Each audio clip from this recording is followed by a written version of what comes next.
broken Kanu's way, and Dahui's right out of the centre. It's Kanu, what's he going to do? Oh! Can you believe it?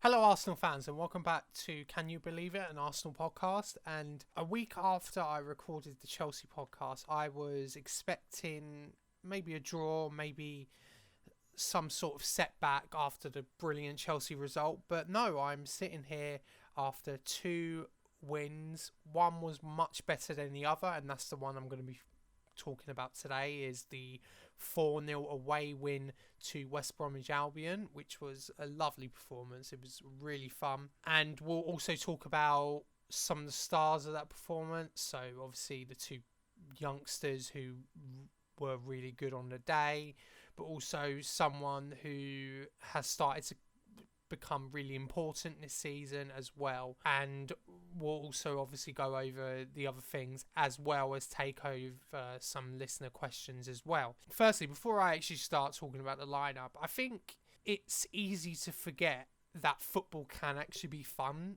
sometimes. And I think as an Arsenal fan, we have suffered a lot of depression the last few years.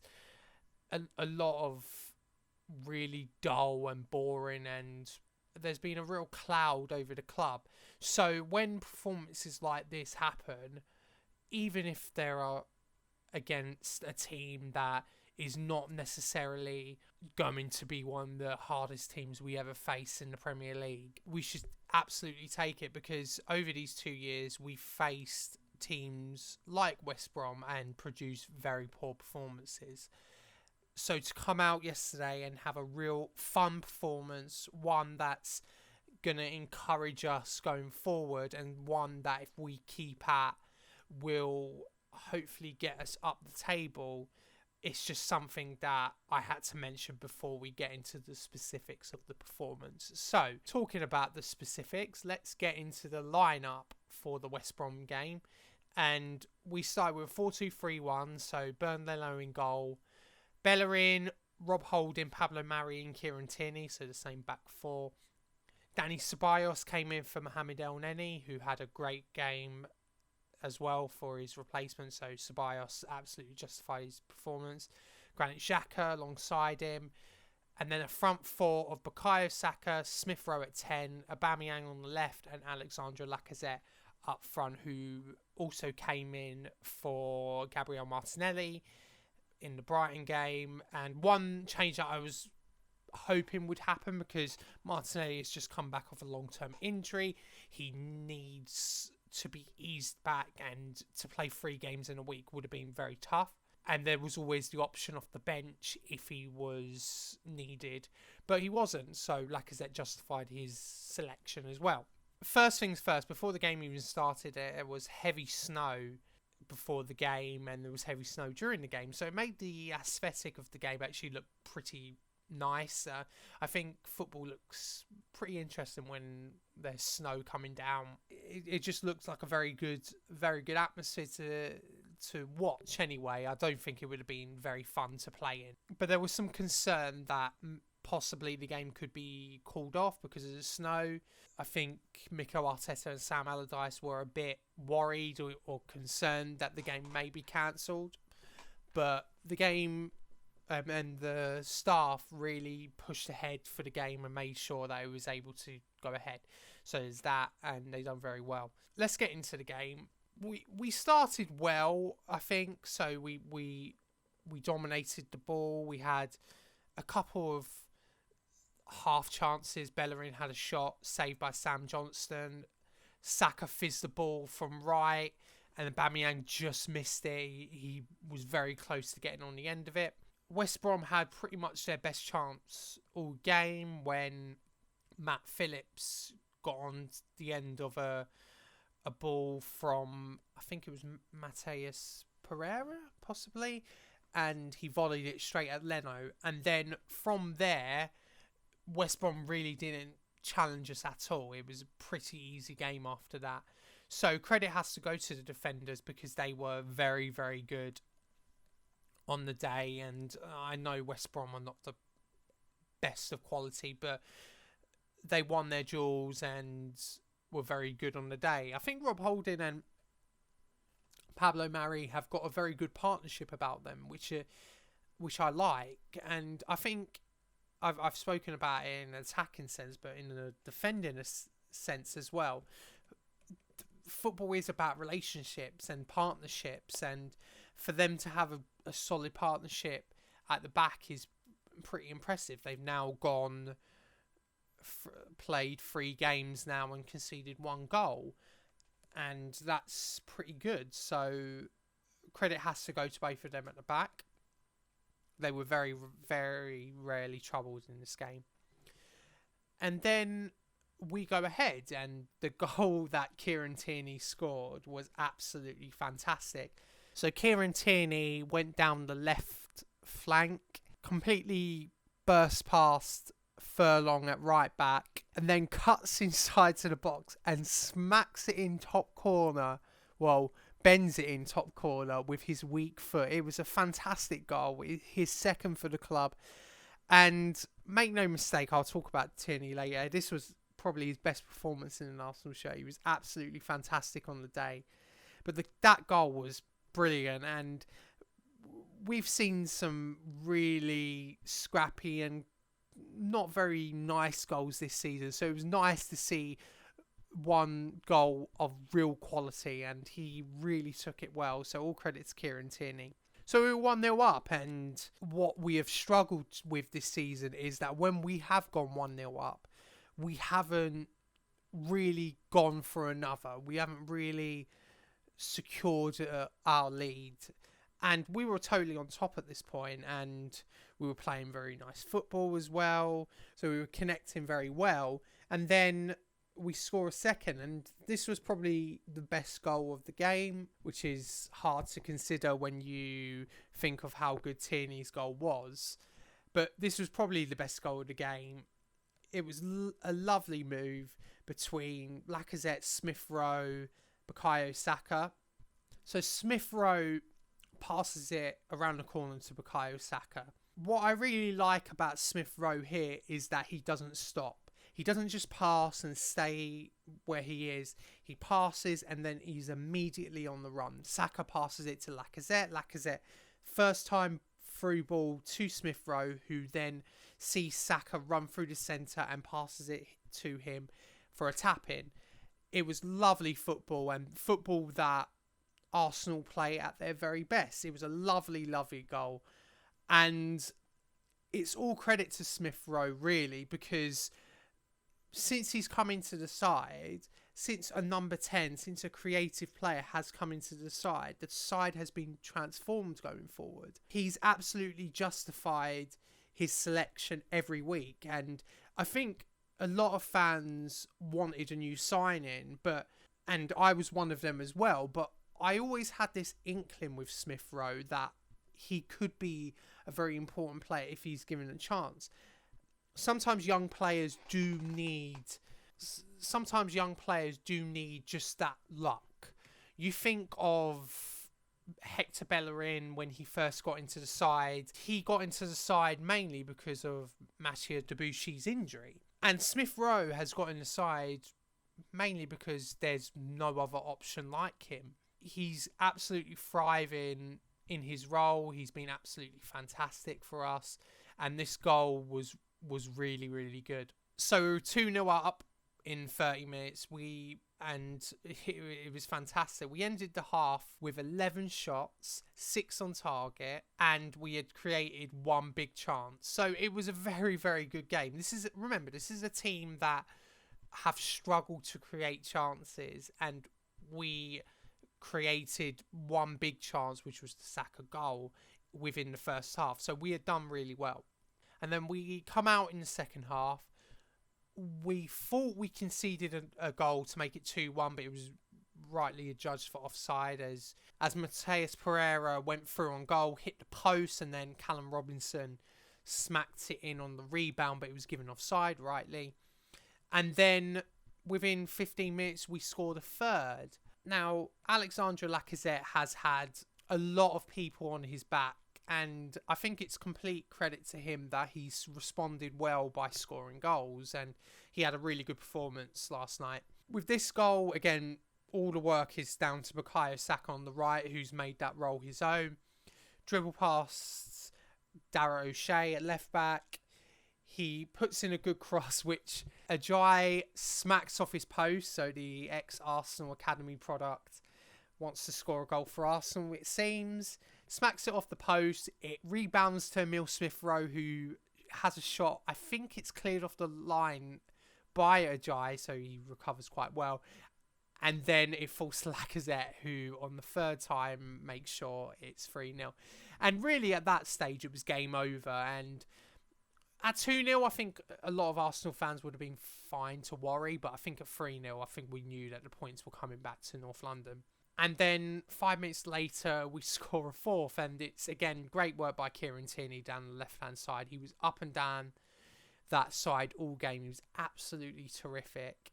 And he puts in a good ball to Lacazette, who knees it in. Now, if you remember earlier in the season when Lacazette was missing some big chances, there was the one against Leicester, I think it was, where he missed quite badly. There was the one against Liverpool as well, where he, I think, was 1-on-1 on goal and he still managed to miss. I know he scored in that Liverpool game, but he's had chances that he's missed, big chances.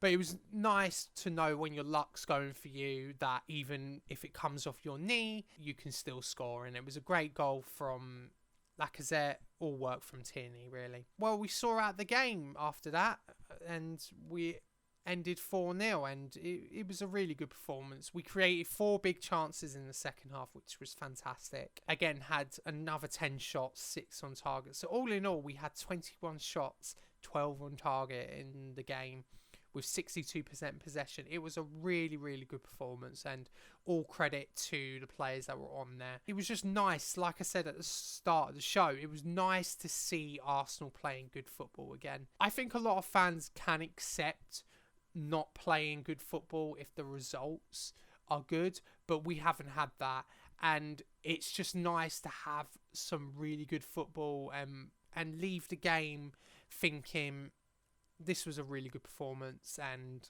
I'm really happy with the team and all the players that played.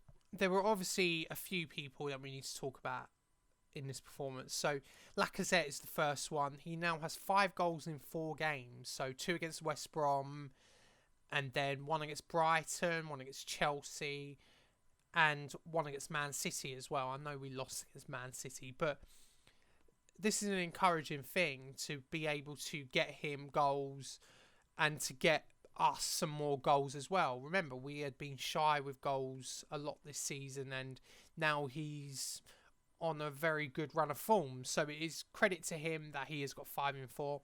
I think the biggest difference for Lacazette is that he just has players closer to him. I always thought Alexandre Lacazette is a player that needs a lot of players close to him for him to thrive. I think before we were asking him to drop too deep and do too much into linking up the play because we had no number 10, and everything really went through Aubameyang, and it was Lacazette who was dropping deep to collect the ball to feed it out to him. And then obviously he was played at number 10 a bit this year, and it didn't really work. So for him to go back up front, but also have the support around him with Bukayo Saka, with Emile Smith-Rowe, with Aubameyang as well, Martinelli.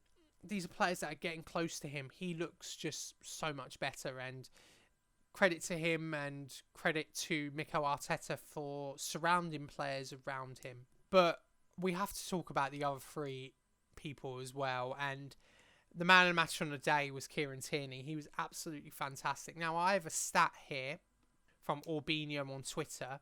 Kieran Tierney has created more chances from open play for Arsenal than any other Gunners player in the Premier League this season. He's created 20 chances, and he is actually the 3rd highest defender with chances created this season in the Premier League. So Cancelo has got 22, Robertson's got 21, and Kieran Tierney's got 20. So he has done very well to get up that far, and also to be our highest creator. Now, I think credit has to go to Kieran Tierney, but also to Mikel Arteta as well. he was completely fine in a back three as a left centre-back, who obviously you would have Saka or Maitland-Niles who would go on further than him to play left wing, basically.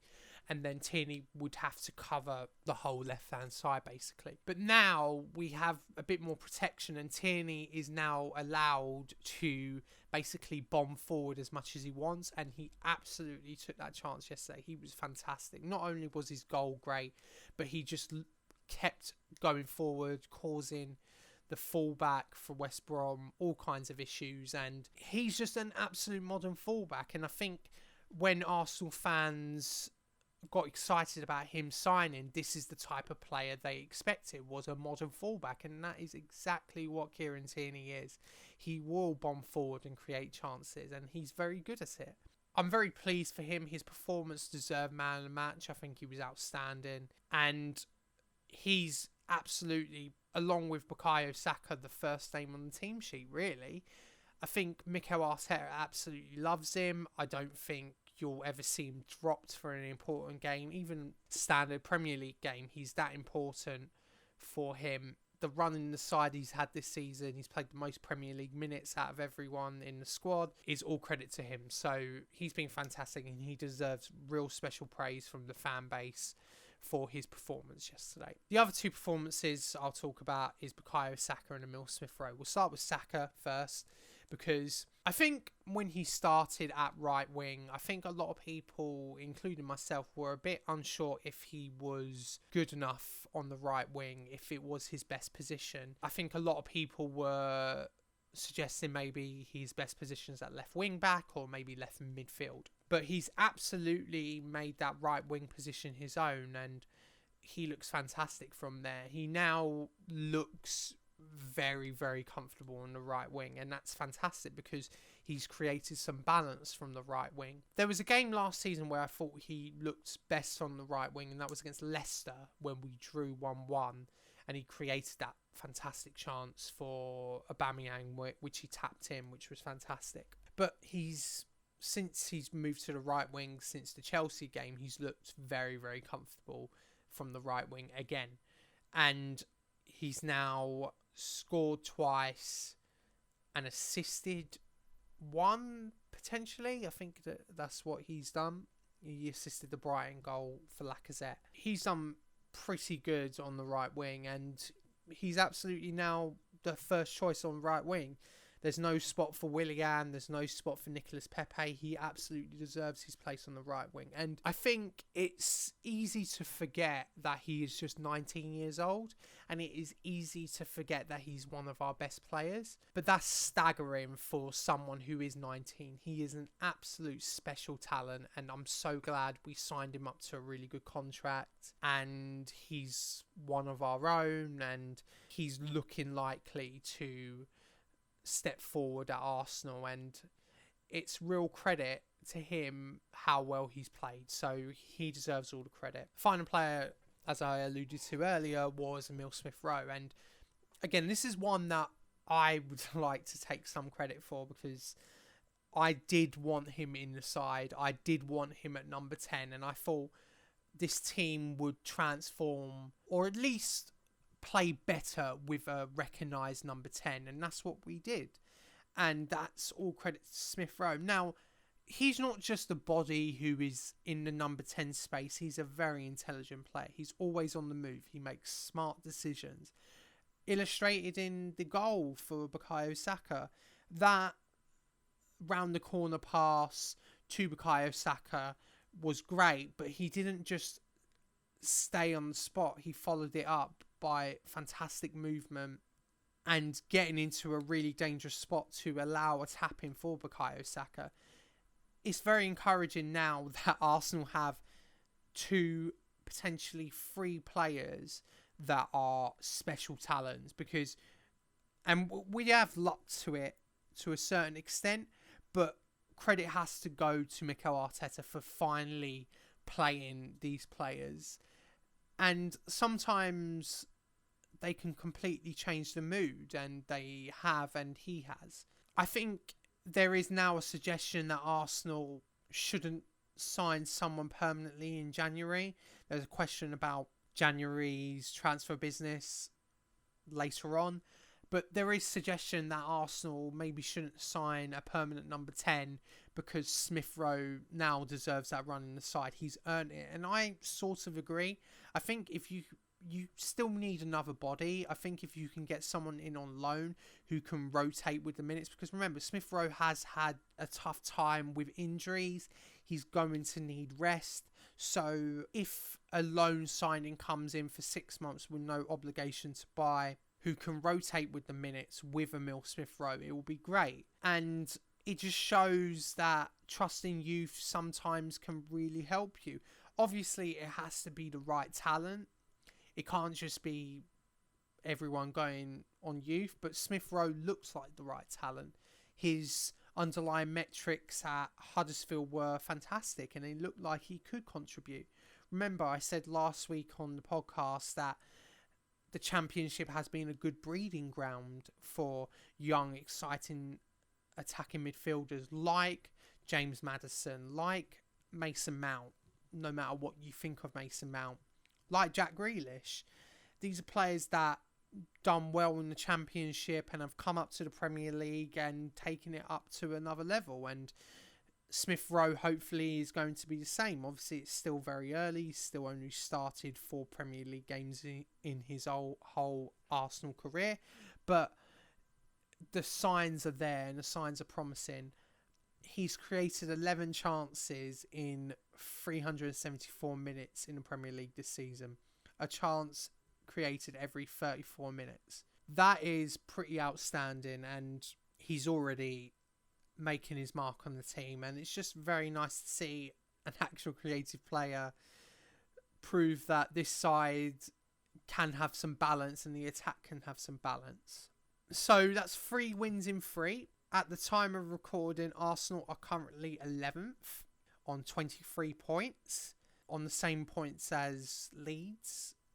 And they are only 3 points behind West Ham, Southampton, Man City, Aston Villa and Chelsea. And that goes all the way up to 6th. So Arsenal are in a good run of form. They've won 3 on the bounce, which is, again, encouraging. They are the only side to have won 3 on the bounce at the time of recording. Manchester United have won 2 and drawn 1 in the last 5. So Arsenal are looking up, and hopefully now that we've got a week off, we've got the cup against Newcastle and then we play Newcastle again in the Premier League. Hopefully we can continue this upward trajectory and hopefully we can keep going. It has bought Mikel Arteta some time and it has eased the growing question about his job. It has probably brought him time until April, and I think a lot of fans are now easing off because I think he's now, with the current system, built a team that looks pretty fun.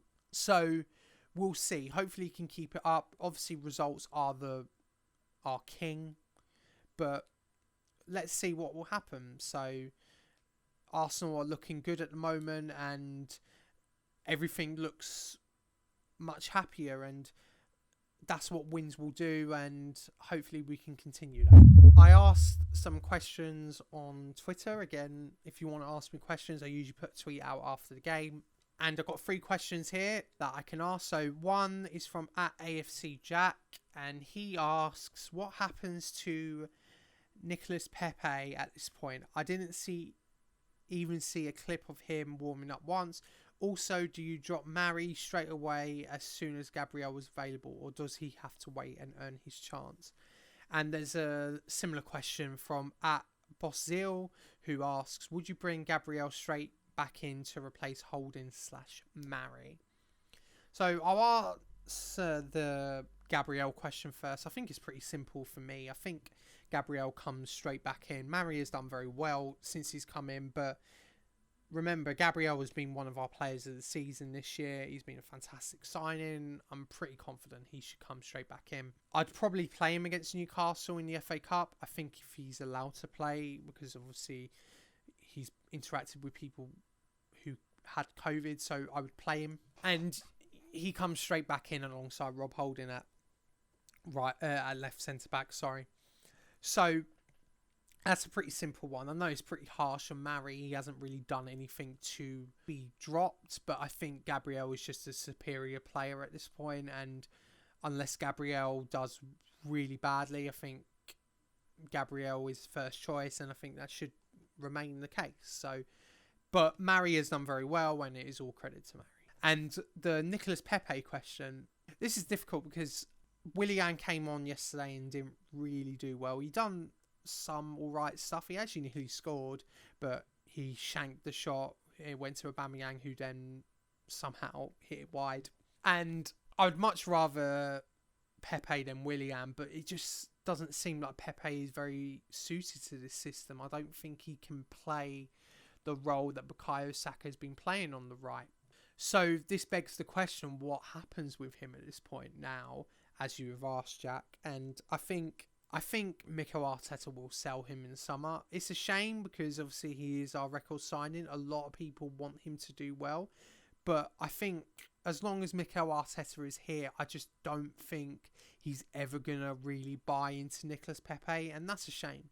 I hope he does fantastic things in his career. And he's still a fantastic talent. But I just don't think he's suited to Arsenal. And that's fine. There have been a lot of players in the past who have joined clubs and it hasn't quite fit, but then have gone to other clubs and it's been the making of them.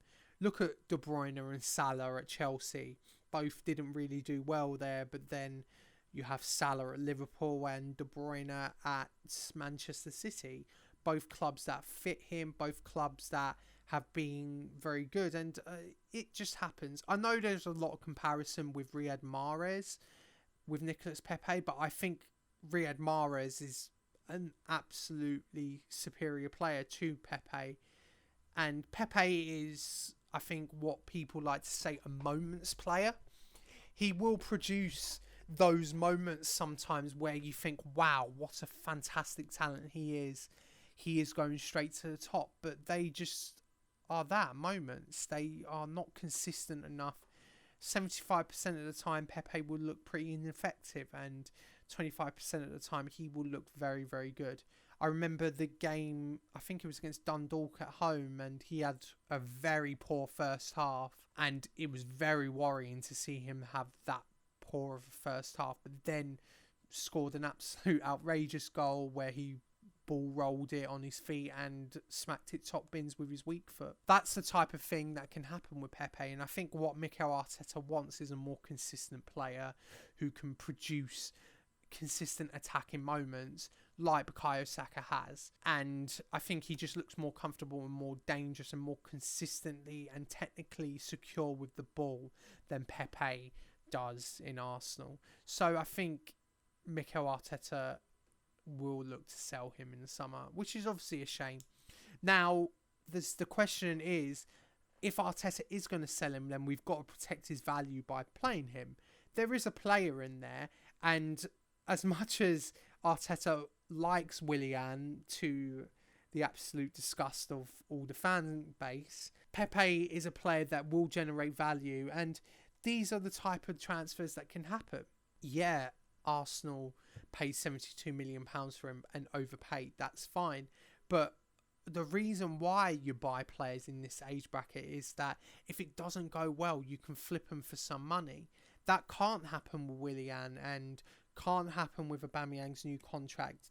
Didn't happen with Ozil. We had to let Kolasinac go out on loan. Socrates is probably going to leave for free. Mustafi, David Luiz, they're going to leave for free at the end of the season. So these are players that won't get any value, but Pepe will get some value, even if it is a massive loss, even if we do end up selling him for 30 million or 25 million. At least at that point, we are getting some money for him. I know it's not the most encouraging thing to hear, but I just think at this point, he is probably third choice now at right mid, and that's really depressing. I don't think he should be third choice, but I think in Mikel Arteta's heart of hearts, he is third choice right mid, and that's pretty depressing. He'll probably play against Newcastle in the Cup, which will be good for him. Willian will probably play as well. He should play some games in the league and at least get his value up so that we can sell him in the summer and get some money for him. and reinvest it in other areas of the squad. So thank you for your question, guys. And there's one more question here from @Titanori. I always butcher your name, so I'm sorry about that.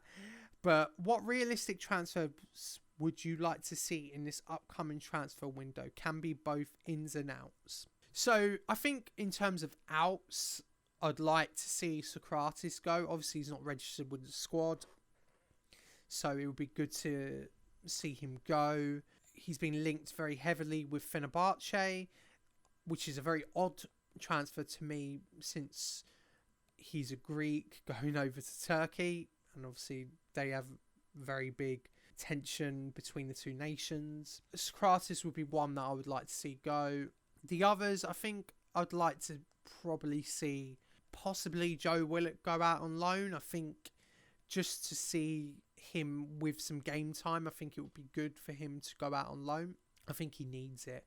I think all the other youngsters have either gone out on loan, so Eddie Nketiah and Reece Nelson came back better players, or have looked like stars from the instant, like Saka or Smith Rowe, Martinelli. And I think Willock hasn't really been either. I think he's had moments, but that's just really it, moments. And I think he's looked very good at Europa League level, and as I discussed last week, Europa League level is actually a very high level. So going out on loan to maybe a lower end Premier League club would be good for him. Maybe one that can actually be a bit functional for him. Potentially going out to maybe a Newcastle or a Leeds. I doubt Leeds would sign him, but maybe even a Crystal Palace. I think Roy Hodgson would really do well with him defensively. So those type of teams would be good for him. Brighton potentially as well, just to see how he does out on loan, and I think that would be good for him. Obviously, there's the Mesut Ozil thing. I don't think he's realistically going to go, but I'd like to see him go just because I don't really want to see another 6 months of shots being fired at the club. And I'm trying to think. Obviously, if anyone wants to take Mustafi off our hands, then there's that. But it's just really low risk. Just basically getting the dead wood off is mainly what I would do, because we have a very bloated squad, and obviously there are other signings like maybe Eddie Nketiah, maybe Reece Nelson. One of these two could potentially be sold, but I think maybe it's a bit early for Reece Nelson, and maybe Eddie can be sold in the summer. I think it's just about getting the deadwood out, and I think in terms of incomings, I think bringing in a creative midfielder, a number 10, is pretty much on top of our list. Now, we've been linked with Julian Brandt, who's a fantastic player, who I'd love to see at Arsenal, but I doubt it happens in January. We've been linked with Emi Buendia, again, another one who I'd like to see at Arsenal, but I don't think it happens in January. He also plays on the wing, especially the right wing. I think he's actually played on the left wing this season for Norwich. So he's another one that's probably not going to happen in January. I think Ericsson is going to Valencia, so that one's off the table, which I'm happy about. I think the only one that's realistic is Isco, and I think for 6 months on just a loan deal, there's no harm in it. I think he could come in and just rotate with minutes with Smith Rowe at this point. I think just being able to get another body in at number 10 will help, because I think if Smith Rowe does get injured, and touch wood he does not, but if he does get injured, then the options are Lacazette back at 10, Joe Willock, Willian. These are not good options, and I think just bringing in a pure number 10 would be good. Now, obviously, people will be screaming, well, we have Ozil, why don't we just save money? But again, I doubt he's going to be registered in January. He could be registered tomorrow if he wanted to, but I doubt he will. So I think it's probably best to just bring in a number 10. I think, obviously, we've lost Kolasinac now, so a backup left-back, maybe, but I think Maitland-Niles can cover that left-back role, and you've got Cedric and Bellerin to fight out for the right-back role, so at least we've got that. So it's not really that major. So yeah, apart from they are my thoughts on who should come in and who should go out. I think creative players has been on my list for a while, and I think that's something that we need to address in January, if not definitely in the summer, permanently anyway. And just hope that we can keep contributing and keep up this style of play going forward. So thank you for your question, and thank you all for listening. And I said last week after the Everton game that football is a funny thing and can change very quickly. Well, 3 wins in 3 and Arsenal are now shooting up the table, so it is at least looking a bit more rosy, but hopefully we can get a good result in the FA Cup and then go back to the Premier League and continue this winning streak. So thank you for listening, and until then, come on you Gunners. Well, it's broken Kanu's way, and is right out of the centre. It's Kanu, what's he going to do? Oh!